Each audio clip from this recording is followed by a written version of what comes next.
Dear Appa and Amma, this is my time to give you back. Ananya's Nana Nani Homes, a paradise for senior citizens.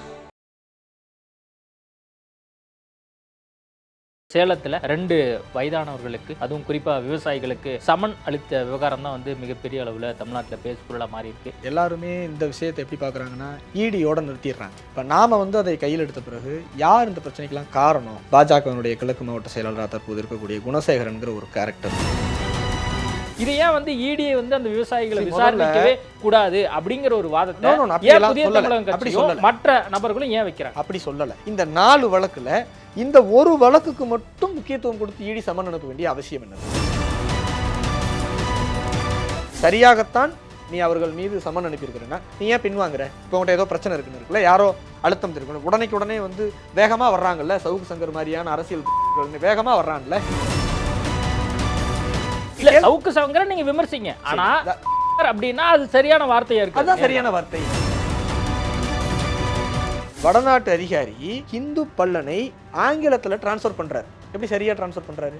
பல்லன்னா அவர் தெரியாம இருக்கலாம், ஹிந்துனா தெரியாம இருக்குமா? சவுக்கு சங்கர் மாதிரி ஆட்கள் ஏன் ஹிந்து பல்லன்கிறது அப்படின்னா சவுக்கு சங்கரும் ஹிந்து பல்லன் தான்.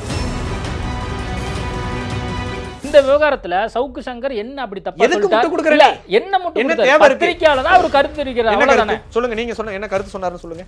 6 மாதம் கிடப்பில் போட வேண்டிய அவசியம் என்னன்னு கேட்கக்கூடிய சவுக்கு சங்கர் 2 வருஷமா ஈடி கிடப்பில் போட வேண்டிய அவசியம் என்னன்னு கேட்கணும்ல.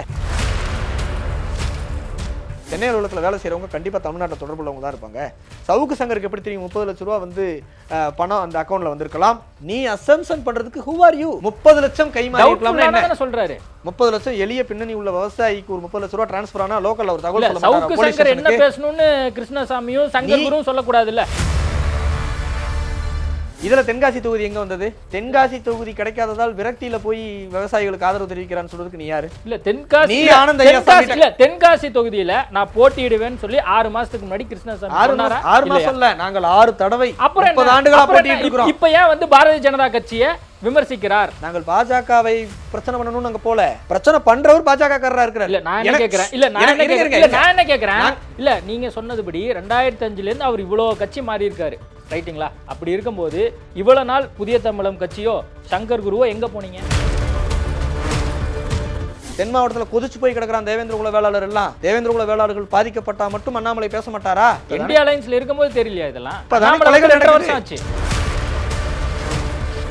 இப்ப அந்த குணசேகரனை கட்சியில இருந்து நீக்கிட்டா அண்ணாமலை நல்லவர் ஆயிடுவாரா?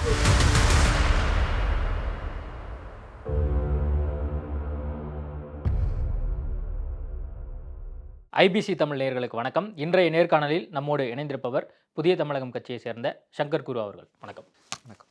இந்த ஆண்டு தொடக்கத்திலேயே பல்வேறு சர்ச்சைகள் வர்றதை நம்ம பார்க்குறோம். குறிப்பாக சொல்லணும் அப்படின்னா அந்த சேலத்தில் 2 வயதானவர்களுக்கு அதுவும் குறிப்பாக விவசாயிகளுக்கு சமன் அளித்த விவகாரம் தான் வந்து மிகப்பெரிய அளவில் தமிழ்நாட்டில் பேசுபொருளாக மாறி இருக்கு. புதிய தமிழகம் கட்சியை சேர்ந்த கிருஷ்ணசாமி அவர்கள் பேசின விஷயங்கள் பார்த்தோம், காணொலி வாயிலாக இன்ட்ராக்ட் பண்ண விஷயங்கள் பார்த்தோம், கருத்து தெரிவித்ததையும் நம்ம பார்க்குறோம். கிருஷ்ணசாமி அதிகமாக இது தொடர்பாக பேசிய விஷயங்கள் எக்ஸாக்டாக என்ன நடந்தது? விவசாயிகளுக்கு சமன் அமைச்சிருக்காங்க ஈடி, என்ன நடந்துச்சு? ஆக்சுவலாக வந்து புத்தாண்டு இப்போ தொடங்கின பிரச்சனை இல்லை, அது கடந்த ஒரு 5 ஆண்டு கால பிரச்சனை. அது 5 ஆண்டு கால பிரச்சனை மட்டும் இல்லை, 2005 அந்த ஊரில் பிரச்சனை. எப்படின்னா எல்லாருமே இந்த விஷயத்தை எப்படி பார்க்குறாங்கன்னா ஈடியோட நிறுத்திடுறாங்க. ஈடி சம்மன் அனுப்புச்சு, அதில் வந்து சாதி பெயர் இருந்தது, அந்த புள்ளியில் நின்று பேசுகிறாங்க. இப்போ நாம் வந்து அதை கையில் எடுத்த பிறகு யார் இந்த பிரச்சனைக்கெல்லாம் காரணம் அப்படின்னு பார்க்கும் பொழுது தான் பாஜகவினுடைய கிழக்கு மாவட்ட செயலாளராக தற்போது இருக்கக்கூடிய குணசேகரன்கிற ஒரு கேரக்டர் தான் அந்த ஊரில் இருக்கக்கூடிய நிலங்களை எல்லாத்தையும் அபகரிக்கிறதுக்காக இந்த மாதிரியான பிரச்சனைகளை நிறைய பண்ணுறாரு. அவர் தான் இந்த ஈடியை இன்ஃப்ளூயன்ஸ் பண்ணியிருக்கிறாரு அப்படின்னு சொல்லி தகவல்கள் அதுக்கப்புறம் எதிர்த்தரப்புகள் நிறைய கேள்விகளை முன் வச்சாங்க. அது எப்படி ஒரு சாதாரண மாவட்ட செயலாளர் வந்து ஈடியை இன்ஃப்ளூயன்ஸ் பண்ண முடியும் இப்படிலாம் கேட்டாங்க. ஆக்சுவலாக இது என்னன்னா, அந்த குணசேகரன்கிறவர் வெளியூர்லேருந்து அந்த ஊருக்கு குடி வர்றார். ஓகே, வெளியூர்லேருந்து அந்த ஊருக்கு குடி வர்றார். ஒரு 30-35 ஆண்டுகளுக்கு முன்பு குடி வர்றார். அப்போது இப்போ பாதிக்கப்பட்டிருக்காங்க இல்லையா 2 விவசாயியில் ஒருத்தர் கிருஷ்ணன், அதில் ஒருத்தர் தான் ஒரு 1.5 ஏக்கர் நிலத்தை வந்து அவருக்கு வாங்கி கொடுத்துருக்கிறார். இந்த மாதிரி சரி புதுசாக ஊருக்கு வந்திருக்கிறாங்க அப்படின்னு சொல்லிட்டு வாங்கி கொடுத்துருக்காரு. அப்போ அவர் கம்யூனிஸ்ட் கட்சியில் இருக்கிறாரு, கிருஷ்ணனும் கம்யூனிஸ்ட் கட்சியில் இருக்கிறார். அதுக்கப்புறம் அவர் வந்து தேமுதிகவுக்கு போகிறாரு, அப்புறம் அதிமுகவுக்கு போகிறாரு, அப்புறம் அம்மா மக்கள் முன்னேற்ற கழகத்துக்கு போகிறாரு. இப்போ வந்து ஒரு 2-3 ஆண்டுகளாக வந்து பாஜகவில் இருக்கிறார். ஆனால் அவருடைய தொழில் அதே தான், கட்சிகள் மாறிட்டே இருக்கிறாரு. ஆனால் அவருடைய தொழில் என்னென்னா நிலத்தை அபகரிக்கிறது, போலி ஆவணங்கள் மூலமாக வந்து இது பண்ணுறது, அப்புறம் வந்து கள்ளச்சாராயம் காய்ச்சின வழக்கு, சாராய வழக்கு, கொலை வழக்கு, கட்ட பஞ்சாயத்து வழக்கு, இந்த மாதிரி நிறைய வழக்குகள் லோக்கலில் அவர் மேலே வந்து பதியப்பட்டிருக்கு. அவர் என்ன பண்ணுறாருன்னா, ரொம்ப எளிய பின்னணியில் இருக்கும், யாரும் கேட்க வரமாட்டாங்க அப்படிங்கிற ஆட்கள்கிட்ட அடிமாட்டு விலைக்கு கேட்குறது. உதாரணத்துக்கு இப்போ அங்கே வந்து இப்போ இந்த கிருஷ்ணன் கண்ணனுடைய நிலம் வந்து சராசரியாக ஒரு 6.5 ஏக்கர் நிலம் இருக்குது. அந்த 6.5 ஏக்கரில் கிட்டத்தட்ட 1.25 ஏக்கர் அவர் அபகரிச்சிட்டார். இப்போ அவங்கள்ட்ட இருக்கிறதே ஒரு 5.25 ஏக்கர் தான் இருக்குது. அங்கே ஒரு ஏக்கர் நிலத்துடைய மதிப்பு தோராயமாக ஒரு 30 to 35 லட்சம் ரூபாய்.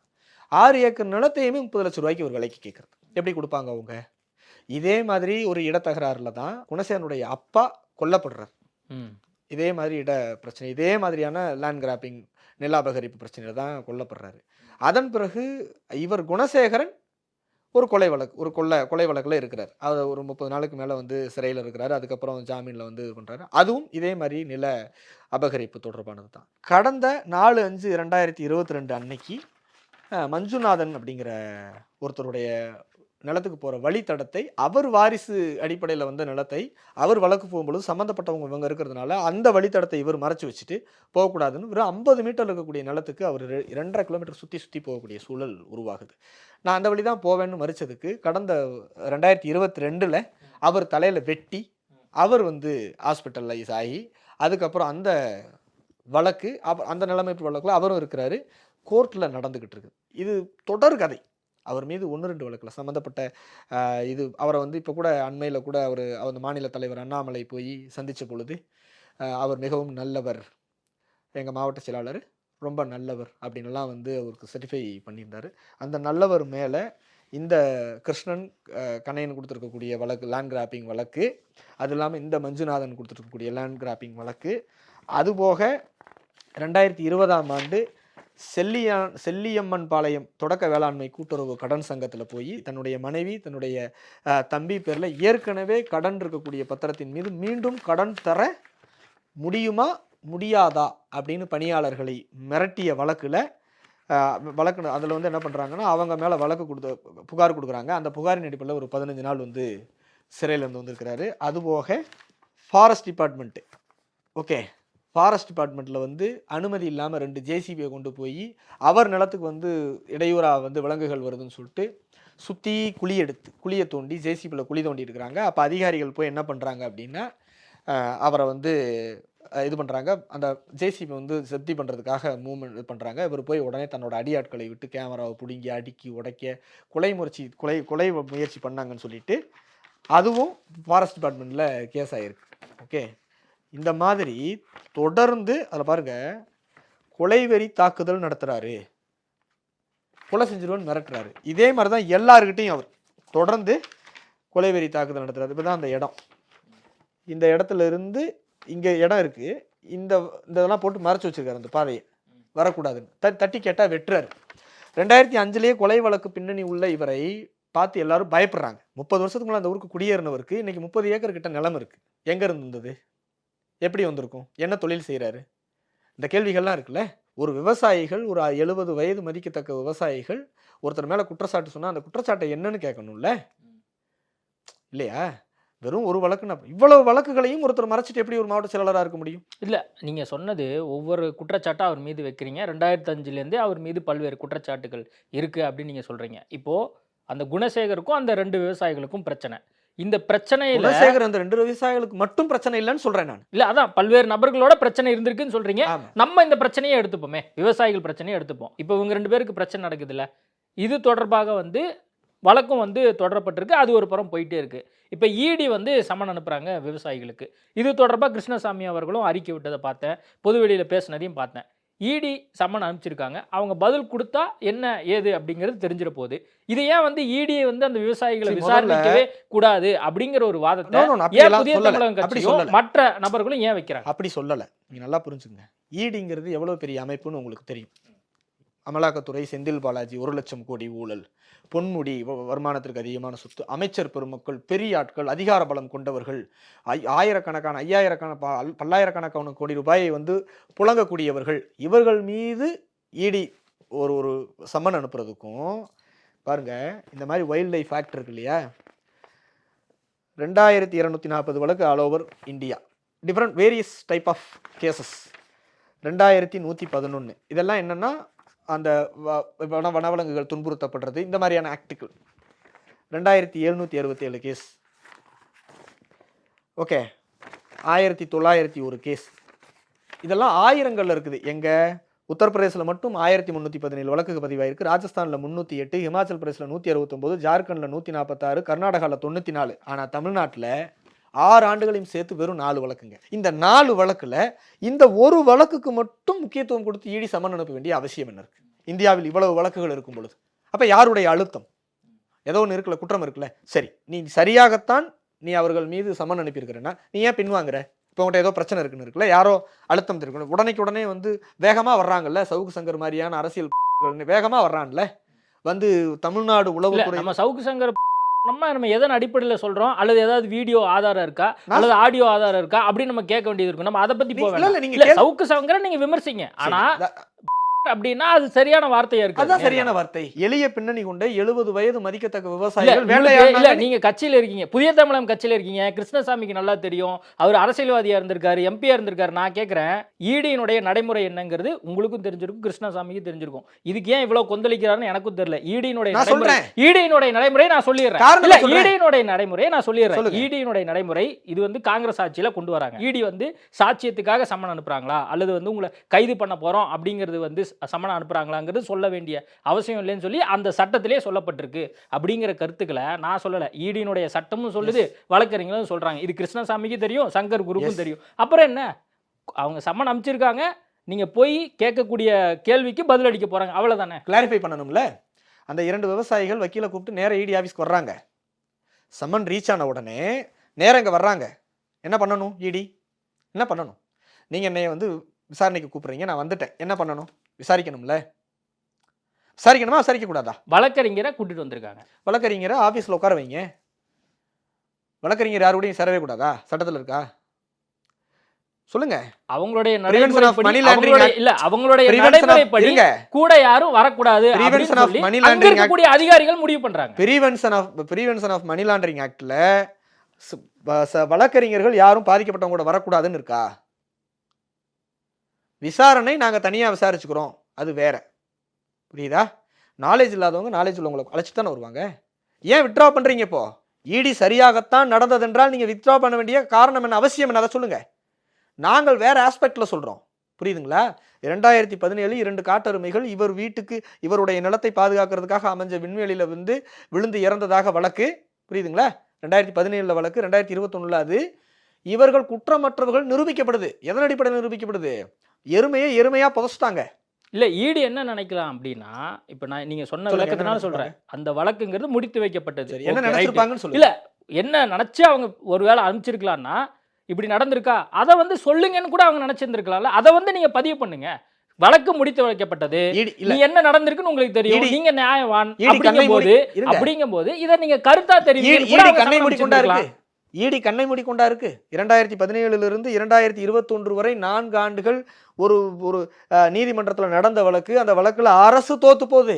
அரசு அவர்களை நிரூபிக்க முடியாது. பாருங்க, அந்த தீர்ப்பினுடைய சாராம்சத்தில் அரசு சாட்சியங்கள் நிரூபிக்க முடியாததால், சான்றாவணங்கள் சமர்ப்பிக்க முடியாததால், சந்தேகத்திற்கு வேண்டி அவர்களை குற்றவாளி என்று நிரூபிக்க முடியாததால் தீர்மானித்து எதிரிகளை விடுதலை செய்து தீர்ப்பளிக்குது. விடுதலை செய்யப்பட்ட வழக்கு இல்ல, விடுதலை செய்யப்பட்ட வழக்கு நீங்க சொல்றீங்க.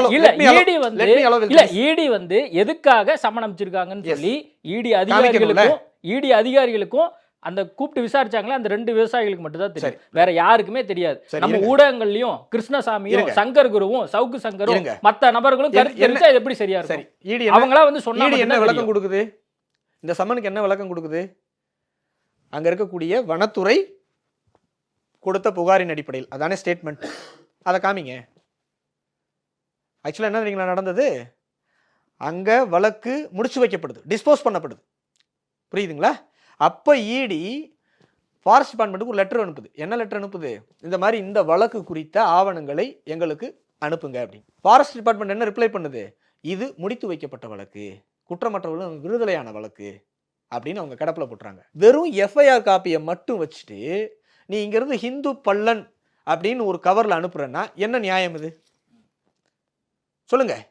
அது வடநாட்டு நபரா இருக்காரு, அவருக்கு வந்து அது வடநாட்டு தெரியல நபர் அப்படிங்கிற ஒரு காரணத்தை வந்து சில அந்த பேர் சொல்றாங்க. எஃப்ஐஆர் ஃபாரஸ்ட் டிபார்ட்மெண்ட்ல அந்த எஃப்ஐஆர் 2017 பதியப்படும் பொழுது தமிழில் எழுதப்படுது. ஆத்தூர்ல இருக்கக்கூடிய ஃபாரஸ்ட் டிபார்ட்மெண்ட் அதிகாரி தான் எழுதுறார், இவர் இந்து பல்லன் எழுதுறார். புரியுதுங்களா? வடநாட்டு அதிகாரி ஹிந்து பல்லனை ஆங்கிலத்துல டிரான்ஸ்ஃபர் பண்றாரு. எப்படி சரியா டிரான்ஸ்ஃபர் பண்றாரு? பல்லன்னா அவருக்கு தெரியாம இருக்கலாம், ஹிந்துன்னா தெரியாம இருக்குமா? சவுக்கு சங்கர் மாதிரி ஆட்கள் ஏன் ஹிந்து பல்லன்கிறது அப்படின்னா, சவுக்கு சங்கரும் ஹிந்து பல்லன் தான். சவுக்கு சங்கர் சில வழக்குல சிறையில் இருந்திருக்காரு, உங்களுக்கு தெரியும் இல்லையா? சவுக்கு சங்கருக்கும் அதே மாதிரி அந்த அதிகாரிகள் ஹிந்து பல்லன் சவுக்கு சங்கர் இல்ல, இப்ப இந்த விவகாரத்துல சவுக்கு சங்கர் என்ன அப்படி தப்பா சொல்லிட்டாரு? என்ன பத்திரிக்கையாளர் அவர் கருத்து தெரிவிக்கிறார். சொல்லுங்க, நீங்க சொன்ன என்ன கருத்து சொன்னாருன்னு சொல்லுங்க. 2018 விசாரணை முடித்து வைக்கப்பட்டதுல அத வந்து சொல்ல வேண்டியதானே, ஈடி கேட்டப்ப சொல்ல வேண்டியதானே தானே சொல்றாரு. வேற என்ன சொன்னாரு அவரு? சொல்றதுக்கு அவங்க அனுமதிச்சிருக்கணும்ல. 6 மாதம் கிடப்பில் போட வேண்டிய அவசியம் என்னன்னு கேட்கக்கூடிய சவுக்கு சங்கர் 2 வருஷமா ஈடி கிடப்பில் போட வேண்டிய அவசியம் என்னன்னு கேட்கணும்ல. இன்னொன்னு கேட்டார், நான் அதையும் சேர்த்து சொல்லிடுறேன். இந்த வழக்கு வந்து அந்த சம்மனுங்கிறது வந்து பாத்தீங்கன்னா ஜூன் மாசமே அனுப்பப்பட்டது, இப்ப ஏன் இது பிரச்சனையாக்குறாங்க அப்படின்னு கூட வந்து அவர் பதிவு பண்ணதா நான் பார்த்தேன். அப்போ இந்த 6 மாசம் என்ன பண்ணாங்க? 2021ல முடிச்ச வழக்கு 2021ல ஈடிக்கு ஃபார்வர்ட் பண்ணப்பட்ட எஃப்ஐஆர் மேல 2023 வரைக்கும் நீ வந்து ஆக்ஷன் எடுக்காம ஈடி என்ன பண்ணிட்டு இருந்தேன்னு ஈடியை கேட்கணும்ல. அவன் தானே ஜேர்னலிஸ்ட்டு.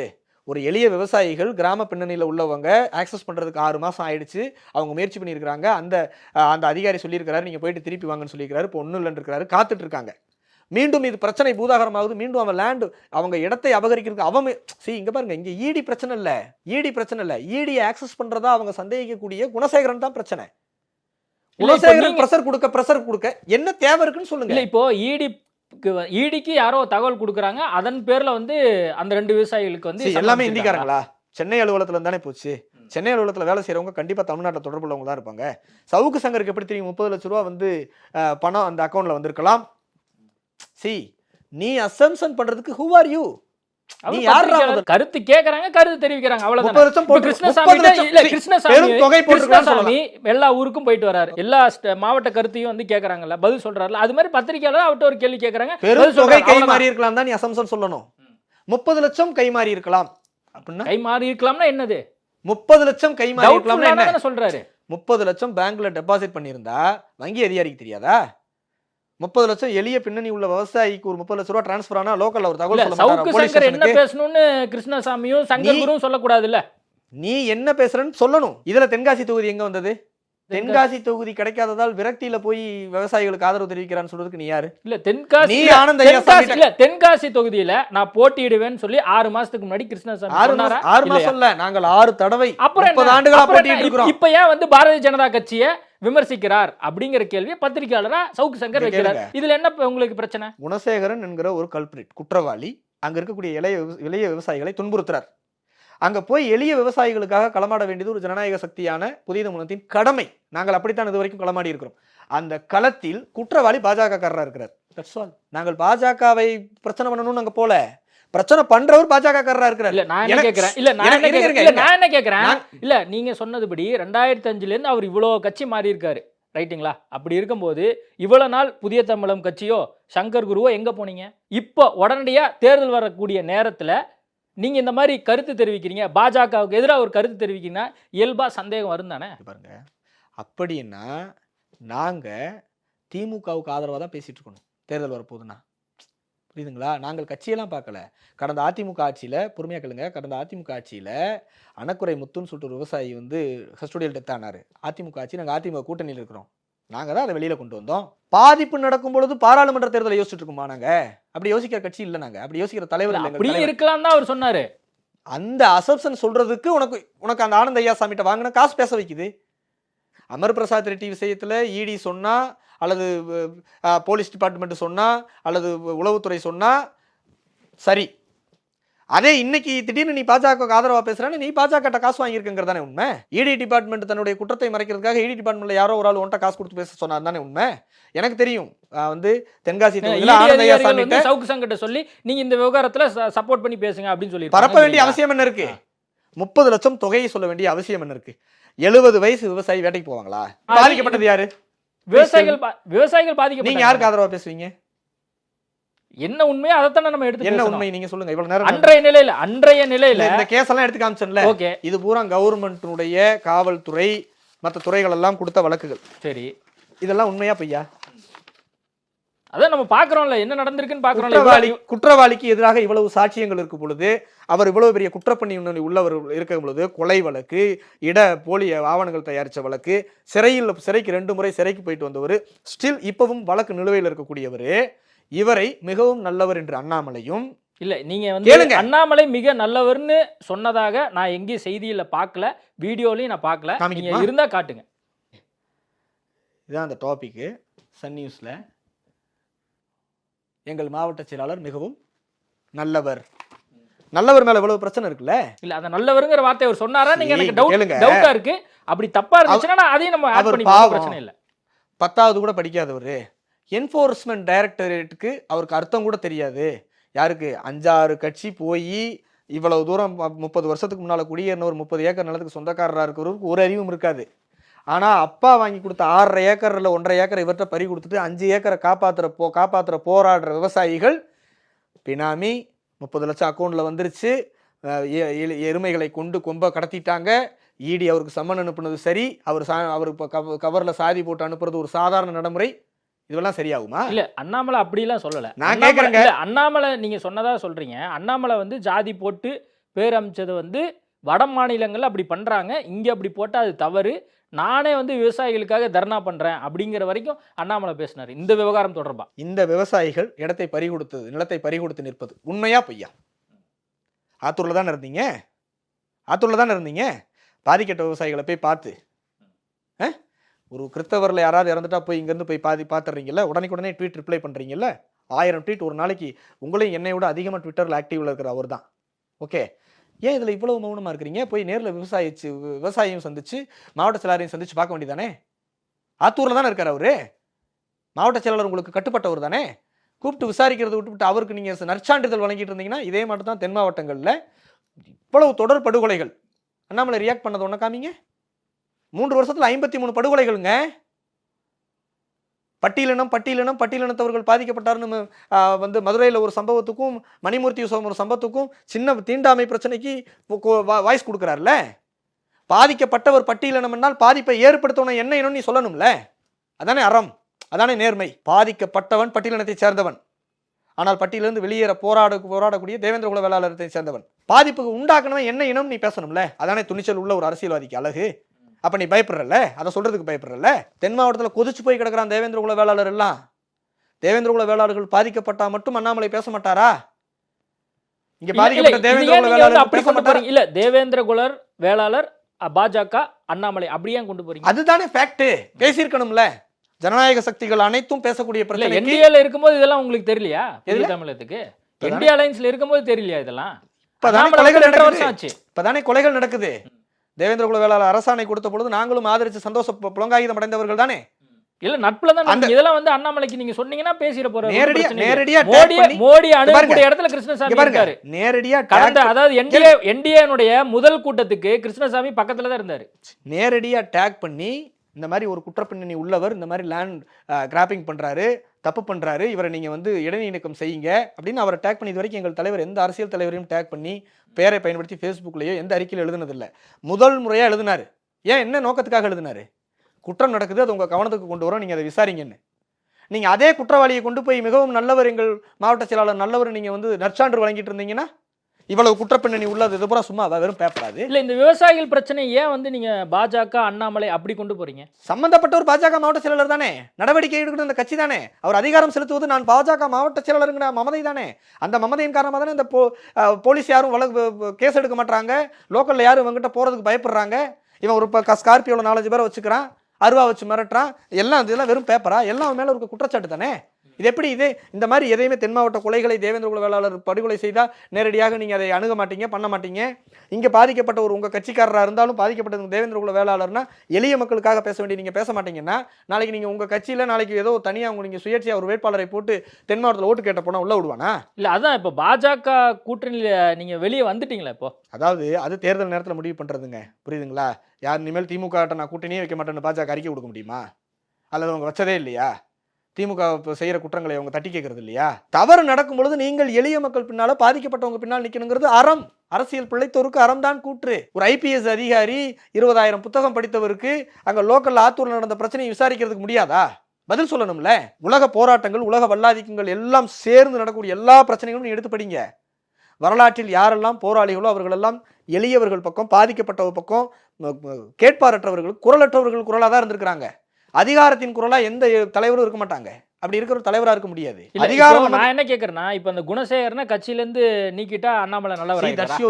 அது உங்க அதுதான் கேக்குறேன். நீங்க பாஜக அண்ணாமலை புதிய தமிழகம் வச்சு என்ன எதிர்பார்க்குது, அல்லது சங்கர் குரு என்ன எதிர்பார்க்குறாங்க? எங்களுக்கு எக்ஸ்பெக்டேஷன் இல்லங்க.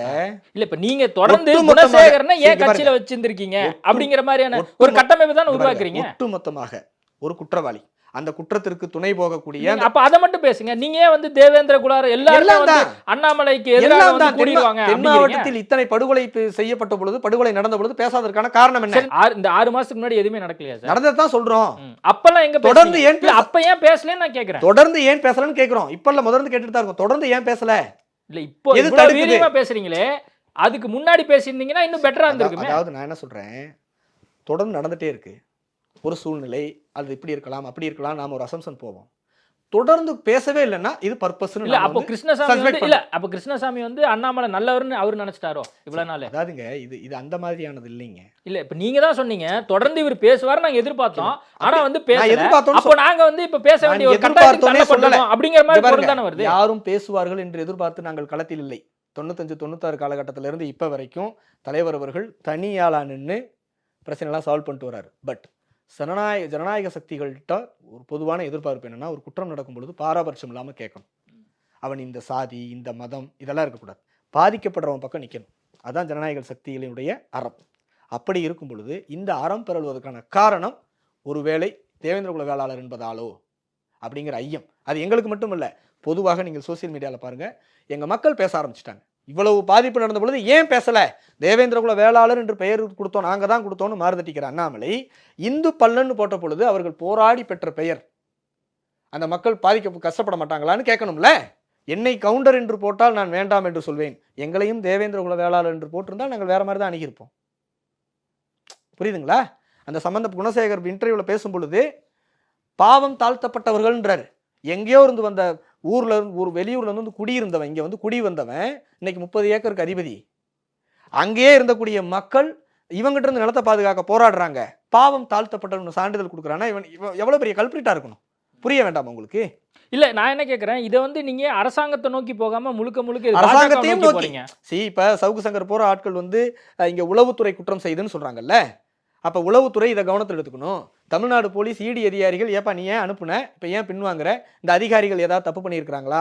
இந்தியா முழுவதும் இவ்வளவு வழக்குகள் இருக்கும் பொழுது இந்த ஒரு வழக்கின் மீது மட்டும் சிறப்பு கவனம் செலுத்துவதற்கான காரணம் என்ன, அவசியம் என்ன? விசாரிக்கணும். நாங்கள் எல்லா தரப்பையும் தாங்க கேட்கிறோம். அல்டிமேட்டா எங்களோட நோக்கம் என்ன தெரியுங்களா? தேர்தல், அரசியல், வாக்கு அதெல்லாம் இல்லை, பாதிக்கப்பட்டவங்க, பாதிப்புக்கு உள்ளாக்குறவங்க. இதுதான் எங்களுடைய பார்வை, எங்களுடைய விஷன் எல்லாமே. அதுவும் காரணமா இருக்கலாம். ஆனா கூடுதலாக அரசியல் கணக்கு வருகின்ற நாடாளுமன்ற தேர்தல், மற்றவர்கள் தொகுதி அப்படியெல்லாம் சேர்த்து நம்ம பார்க்கணும். பாருங்க, மற்றவர்கள் அப்படி பார்த்தா நாங்கள் இந்த பிரச்சனை தொடக்கூடாது இல்லைங்க. புரியுதுங்களா உங்களுக்கு? அண்ணாமலை தான் நிறைய பேர் வேணான்ட்டாரு. இங்க பாருங்க, தேர்தலை கணக்கு வச்சா நாங்கள் வேற மாதிரி அணுகணும். நாங்கள் ஒருபோதும் தேர்தலுக்காக பிரச்சனைகளை சமரசம் செய்து கொண்டது இல்லை.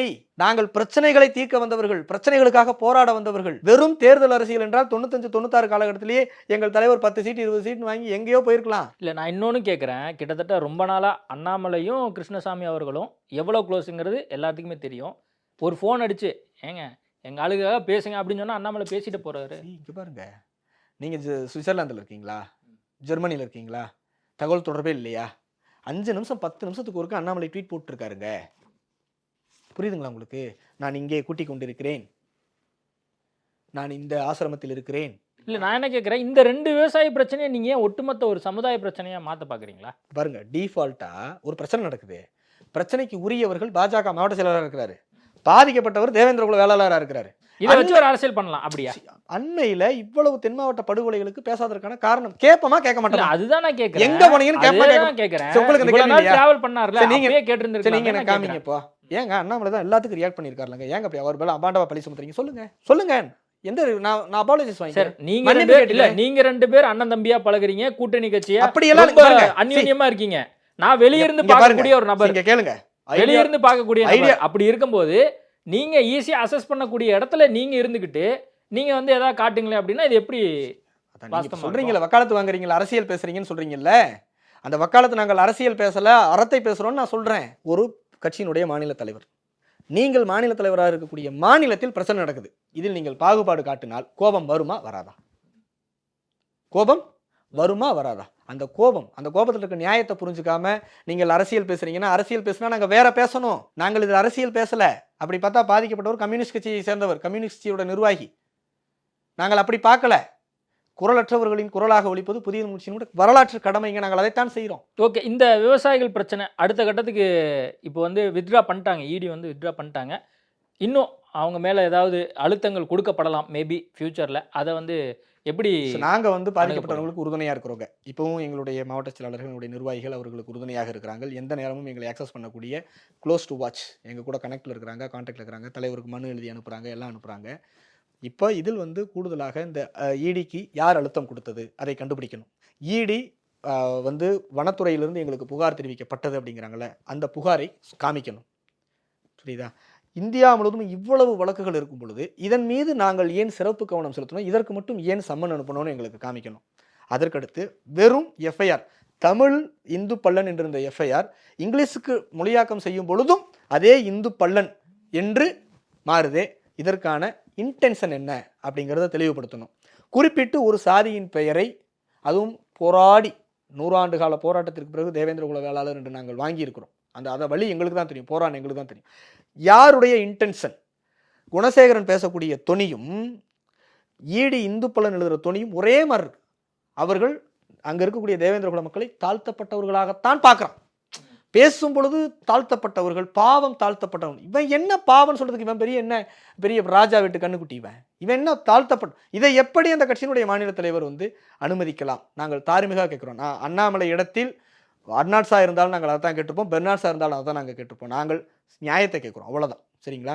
ஒட்டுமொத்த துறையையும் குற்றம் சுமத்துகிற சவுக்கு சங்கர், அதாவது இன்டெலெக்சுவல் இங்கே இருக்கக்கூடிய உளவுத்துறை ஆப்ரேட் பண்ணுதுன்னா உளவுத்துறையுடைய கண்ணியமும் கேள்விக்குறியாகுது, உளவுத்துறையுடைய கிரெடிபிலிட்டி கேள்விக்குறியாகுது. உளவுத்துறை ஒரு விஷயத்தை மூவ் பண்ணி ஈடியை இயக்கலாம்னா இங்கே இருக்கக்கூடிய அமலாக்கத்துறையின் கிரெடிபிலிட்டியும் கேள்விக்குறியாகுது. ஒட்டுமொத்தமாக வெறுமனே நாங்கள் இதை விட்ரா பண்ணிட்டு போகிறோம்னா அப்படி விட்டுட்டு இருக்க முடியாது. இந்த பிரச்சனையுடைய கூறு, ஏன்னா அதே கிராமத்தில் தான் அவங்க வசிக்கணும். ஈடி அதிகாரி அந்த கிராமத்தில் போய் வசிக்க வேண்டியதில்லை, வனத்துறை அதிகாரி அங்கே போய் வசிக்க வேண்டியதில்லை, இவன் சவுக்கு சங்கர் போய் அங்கே வசிக்க வேண்டியதில்லை, அண்ணாமலை அங்கே போக வேண்டியதில்லை. ஆனால் பாதிக்கப்பட்ட கண்ணையனும் கிருஷ்ணனும் மஞ்சுநாதனும் இன்னும் பிற அங்கே பாதிக்கப்பட்டு கொண்டு குணசேகரனால் பாதிக்கப்பட்டவங்களும் அங்கே தான் இருக்கணும். அப்போ குணசேகரன் குற்றவாளி என்று நிரூபித்து குணசேகரன் செய்யக்கூடிய குற்றங்கள் தடுக்கப்பட்டு குணசேகரன் கண்ட்ரோல் பண்ணப்படலைன்னா அவர்கள் எப்படி நிம்மதியாக வாழ முடியும்? இது நியாயமா இல்லையா? பிரச்சனைக்கு தானே சொல்யூஷனாக இருக்க முடியும். குற்றவாளி தண்டிக்கப்படணும், இனிமேல் குற்றம் செய்யக்கூடாது என்கிற எண்ணம் அவனுக்கு விதைக்கணும்னா அரசு துறையும் அரசாங்கத்துறையும் அரசியல் துறையும் சமூக ஆர்வலர்களும் ஒட்டுமொத்த பேரும் அந்த விவசாயிகளால் இன்னொருத்தருக்கு பினாமியாக இருந்திருக்க முடியுமா? நீங்கள் விசாரிங்க. நீங்கள் ஏன் ஈடி வித்ட்ரா பண்ணுறீங்க? நோண்டி நொங்க எடுத்து விசாரிங்க. அவர்கள் காட்டுக்கு அடியில் ஏதாவது பதுக்கி வச்சுருக்காங்களான்னு தேடி எடுங்க. வனத்துறை வந்து தேடி எடுத்து மாடுகளை கொம்போடு தான் எடுத்து போயிட்டாங்க. நீங்கள் தேடி எடுங்க. உண்மையில் யார் குற்றவாளியோ அவர் தண்டிக்கப்படணும், அவ்வளோதான். சட்டத்தின் முன் குற்றவாளிகள் தண்டிக்கப்படணும். சட்டம் இருக்குங்கிற பயத்தில் எளிய மக்கள் தான் சொந்த நிலத்தில் விவசாயம் முடியாமல் 4 வருஷமாக 6.5 ஏக்கர் நிலத்தை சும்மா போட்டு 1000 ரூபா கவர்மெண்ட் கொடுக்கக்கூடிய ஓஏபி பணத்தை வாங்கிட்டு ரேஷன் அரிசியை கஞ்சி காய்ச்சி 5-6 லட்ச ரூபாய்க்கு கப்பக்கிழங்கு விற்கக்கூடிய ஒரு கப்பக்கிழங்கு திங்க முடியாத நிலமையில சொந்த காட்டை பார்த்துட்டு வேடிக்கை பார்த்துட்டு இருக்கக்கூடிய வேதனையை புரிஞ்சுக்க முடியுதா உங்களால்? எங்கோ இருந்த வந்தவனுக்கு எப்படி 30 ஏக்கர் நிலம் வந்துச்சுங்கிற கேள்வி எழுப்ப வேண்டாமா உங்கள் மனசில்? சொந்த நிலத்தில் விவசாயம் செய்ய முடியாமல் இருக்கிறதுக்கான காரணம் என்னங்கிற ஒரு தேடல் வேண்டாமா உங்கள்கிட்ட? இருக்கணுங்க. மனுஷனாக இருக்கணுங்க, மனசாட்சியோடு இருக்கணுங்க. பதவி இன்னைக்கு வரும் நாளைக்கு போகும், தேர்தல் இன்னைக்கு வரும் நாளைக்கு போகும், என்ன வேணாலும் நடக்கும். ஆனால் மனிதம்ங்கிறது உயிர்ப்போடு இருக்கணுங்க. அது இருந்தால் தான் குறைஞ்சபட்சம் இந்த காலத்தை நம்ம நகர்த்த முடியுங்க. அந்த நியாயமான எக்ஸ்பெக்டேஷன் தான் எங்கள்கிட்ட இருக்கு. ஓகே, பல்வேறு விஷயங்கள் குறித்து பேசியிருக்கோம். நேர்காணல் கொடுத்ததுக்கு மிக்க நன்றி. Dear Appa and Amma, this is my time to give you back. Ananya's Nana Nani Homes, a paradise for senior citizens.